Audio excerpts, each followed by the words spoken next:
supply ng kuryente sa essential services, prayoridad na may balik sa Surigao City. Narito ang report ni RG Relator ng GMA Regional TV 1 Mindanao.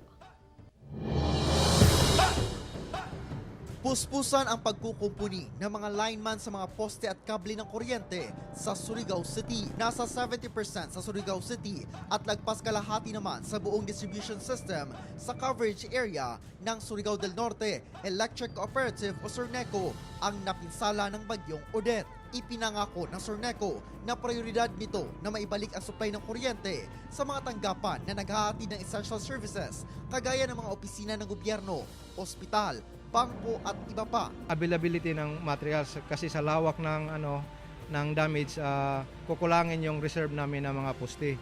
So sa ngayon okay pa naman. However, kung di ma-deliver yung in-order namin na mga poste sa distribution line hardwares, medyo medyo ma-delay. Kaya malaking tulong ang nakatakdang pagbabalik ng supply ng kuryente sa City Hall.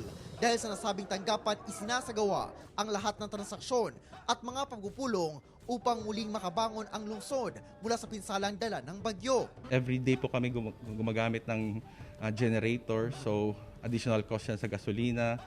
So kung mababalik yung kuryente, maging stable po at least yung mga paperwork, sa mga documentation po namin. 8 electric cooperatives mula sa iba't ibang lugar sa Mindanao ang nagtulong-tulong naman upang agad na maibalik ang supply ng kuryente. Sa kabila nito, nagdadalamhati ang Surneco matapos mamatay ang isa nilang service lineman na si Al Abarico matapos maaksidente sa kanilang operasyon. Samantala, balik operasyon na ang karamihan sa mga establishmento sa syudad kagaya ng bangko, gadget stores at iba pa gamit ang generator na siyang pinagkukunan nila ng supply ng kuryente. Tumulong na rin ang mga heavy equipment ng DPWH sa clearing operation at pagkuha ng mga tumambak na basura at debris sa gilid ng mga kalsada.